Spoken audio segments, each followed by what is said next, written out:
ഇന്നത്തെ ക്ലാസ്സിലെ ചെമ്മീനിൻ്റെ 11ാമത്തെ അധ്യായമാണ് നമ്മൾ ചർച്ച ചെയ്യുന്നത്. അതായത് ചെമ്മീനിൻ്റെ ഭാഗം 2 ഭാഗം 2 1 നമ്മൾ ഇതിൻ്റെ മുമ്പ് മുഴുവനായിട്ട് പറഞ്ഞിട്ടുണ്ടായിരുന്നു 10 വരെയുള്ള അധ്യായങ്ങൾ. ഇപ്പോൾ 2ാം ഭാഗത്തിൽ കറുത്തമ്മ പളനിയുടെ വീട്ടിലും നാട്ടിലും എത്തിയതാണ് പറയുന്നത്. അപ്പോൾ അവിടുത്തെ കടലിന് തന്നെ ഒരു പ്രത്യേകത ഉണ്ട് എന്ന് കറുത്തമ്മയ്ക്ക് ഇങ്ങനെ തോന്നുകയാണ്. കടലിന് അവിടെ ഒരു ശാന്തപ്രകൃതിയല്ല ഉള്ളത്, ഏത് നിമിഷം അതിങ്ങനെ തിളച്ച് മുകളിൽ വരുന്ന പോലെയാണ് ഉള്ളത്. അപ്പോൾ ഇത് ചുഴിയെയും അലരിയെയും കാപട്യത്തോടെ അങ്ങടിയിലെ കടൽ ഒളിപ്പിച്ച് വെച്ചിട്ടുണ്ട്, മണലിന് തന്നെ ഒരു നിറവ്യത്യാസം ഉണ്ടെന്നൊക്കെ അവൾക്കിങ്ങനെ തോന്നി.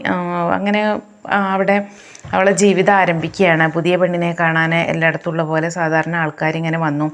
അവൾക്ക് എങ്ങനെയാണ് അവരെ പരിചയപ്പെടേണ്ടതെന്നൊന്നും അറിഞ്ഞുകൂടാം. എന്നാലും അവരോടൊക്കെ നല്ല രീതിയിൽ പെരുമാറി അവരുടെ ഇടയിൽ നല്ലൊരു പേരുണ്ടാക്കണം, നല്ല അഭിപ്രായം ഉണ്ടാക്കണം എന്ന് അവൾക്ക് തോന്നിയിട്ടുണ്ടായിരുന്നു.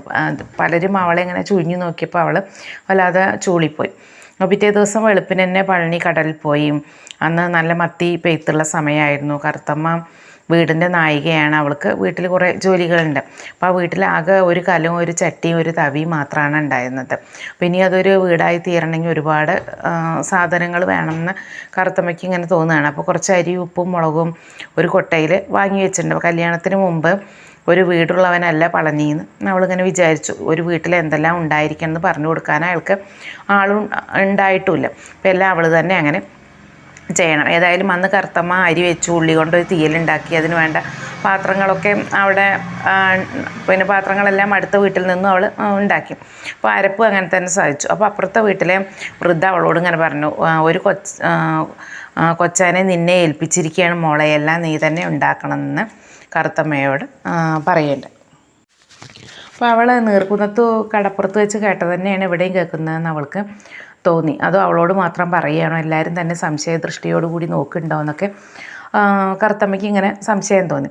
ഏതായാലും പുതിയ പെണ്ണിനെക്കുറിച്ച് നാട്ടിലിങ്ങനെ പെണ്ണുങ്ങളൊക്കെ കൂടിയിരുന്ന് സംസാരിച്ചു. അപ്പോൾ 2 വള്ളങ്ങളിലെ ഒരു വലക്കാരൻ്റെ മകളാണത്ര അവൾ.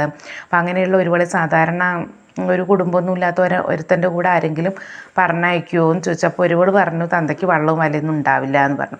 അപ്പോൾ വേറൊരാളെ എതിർത്തു, അല്ല ചാകരയ്ക്ക് നീർക്കുന്നത്ത് പോയിട്ടുണ്ട് എൻ്റെ കൊച്ചുങ്ങളുടെ തന്ത, അപ്പോൾ അറിഞ്ഞതാണ് എന്ന് പറഞ്ഞു. അയാൾക്ക് വള്ളവും വലയും ചക്രമൊക്കെ ഉണ്ട്, ഒരുപാട് ചക്രമുണ്ട് എന്ന് പറഞ്ഞു. അപ്പോൾ വേറൊരുത്തി പറഞ്ഞു, ഇവരെന്താണ് ഇപ്പോൾ ഒരു കുറ്റം എന്നായി. അപ്പോൾ വേറെ കോത പറഞ്ഞു, എനിക്ക് തോന്നുന്നത് അതുകൊണ്ടൊന്നും അല്ല, ഇവൾക്ക് എന്തെങ്കിലും കുറ്റം ഉണ്ടാവുമെന്നാണ് എന്ന് പറഞ്ഞു. അപ്പോൾ അത് കേട്ടപ്പോൾ എല്ലാവർക്കും ഒരു ജിജ്ഞാസയായി, എന്താണ് കോത പറയാൻ പോണത്. അപ്പോൾ പെണ്ണ് പിഴയായിരിക്കും, വല്ല വിധേനയെ കടപ്പുറത്തുനിന്ന് പറഞ്ഞയക്കാൻ വേണ്ടിയിട്ടായിരിക്കും ഇങ്ങനെ വിവാഹം കഴിച്ചു കൊടുത്തത്. അപ്പോൾ അത് കേട്ടപ്പോൾ വൃദ്ധം നടുങ്ങിപ്പോയി. അപ്പോൾ ഈ കടപ്പുറം മുടിയില്ലേ എന്നായി അവരുടെ സംശയം. അപ്പോൾ വൃദ്ധ ഇങ്ങനെ നെഞ്ചത്ത് കൈവച്ചു പോയി. അപ്പോൾ പിന്നെ കോതയെ ചുഴിഞ്ഞായി എല്ലാവരും. അപ്പോൾ ഒരു കറിയും അരിയൊക്കെ വെച്ച് കഴിഞ്ഞപ്പോൾ കറുത്തമ്മയുടെ ജോലിയൊക്കെ തീർന്നു. പക്ഷേ അടുത്തുള്ളവരൊക്കെ തന്നെ ഒരു വിചിത്ര ജീവിയെപ്പോലെ നോക്കുന്നുണ്ടെന്ന് അവൾക്ക് മനസ്സിലായി. പിന്നെ ചക്കയുടെ ദീനക്കാരും ആ കടപ്പുറത്ത് എല്ലാവരും അറിഞ്ഞു. അപ്പോൾ അതും അവർ പരസ്പരം ചോദിക്കാൻ തുടങ്ങി, പിന്നെ മരയ്ക്കാൻ ഇല്ലെങ്കിൽ വേണ്ട, തള്ളയല്ലേ വലുത്, കറുത്തമ്മ പിന്നെ അങ്ങനെ ഇട്ട് പോരാൻ പറ്റുമോ ഒരു മകൾ എന്നൊക്കെ ആയി അവരുടെ ചർച്ച. അവൾ പഴിച്ചതായിരിക്കും, അപ്പോൾ എങ്ങനെയെങ്കിലും അവിടെ നിന്ന് പറഞ്ഞയച്ചാൽ മതി വിചാരിച്ചിട്ടായിരിക്കും ഇങ്ങനെ വിട്ടതെന്നൊക്കെ ആളുകൾ പറയാൻ തുടങ്ങി. അപ്പോൾ കറുത്തമ്മയ്ക്ക് അമ്മയെക്കുറിച്ച് വളരെയധികം ആശങ്ക ഉണ്ടായിരുന്നു. അമ്മയെ അങ്ങനെ ഇട്ടിട്ട് പോകുന്നത് ശരിയായില്ല എന്ന് അവളുടെ മനസ്സിലിങ്ങനെ ഒരു ചോദ്യമായിട്ട് കിടക്കുന്നുണ്ട്. അച്ഛൻ അവസാനം പറഞ്ഞ വാക്കുകളും അവളുടെ മനസ്സിലുണ്ട്, അവൾ എൻ്റെ മകളല്ല എന്നുള്ളത്. അപ്പോൾ കറുത്തമ്മ ആ സമയത്ത് ചെമ്മൻകുഞ്ഞിനെക്കുറിച്ച് ചിന്തിക്കുകയാണ്.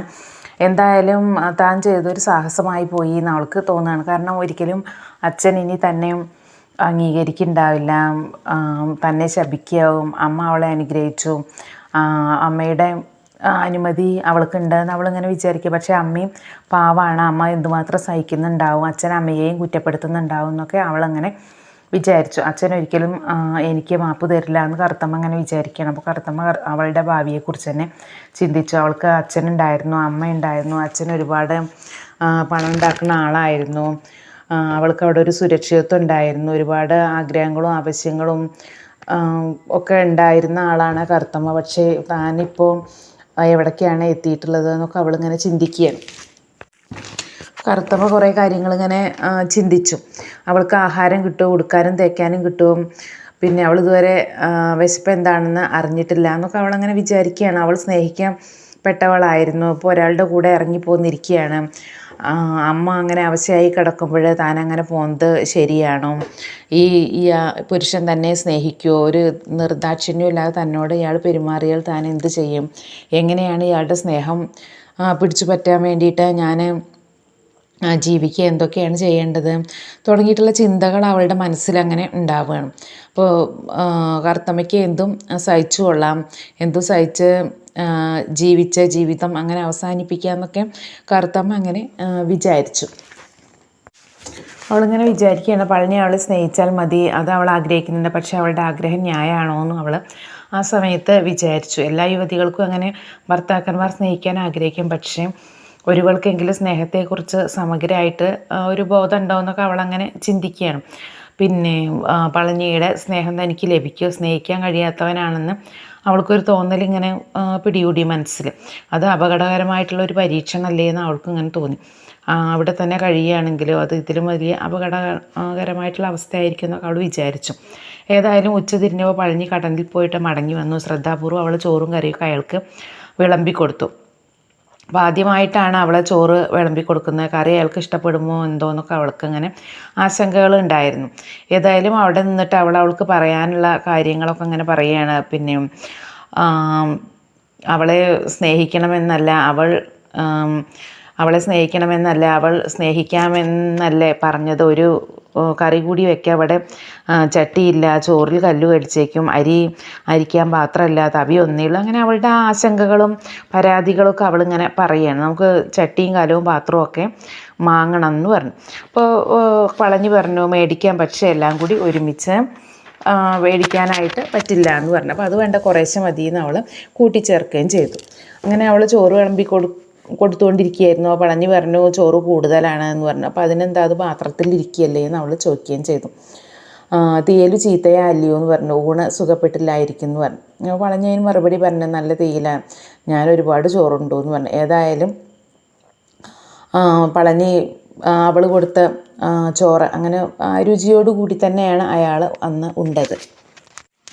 അപ്പോൾ പളനി എഴുന്നേറ്റ് കഴിഞ്ഞപ്പോൾ അയാളുടെ പാത്രത്തിൽ തന്നെ കറുത്തമ്മ തനിക്ക് കഴിക്കാനുള്ള ചോറ് വിളമ്പി. പളനി ഞാൻ വിളമ്പി തരാമെന്ന് പറഞ്ഞ് അടുത്തിരുന്നു.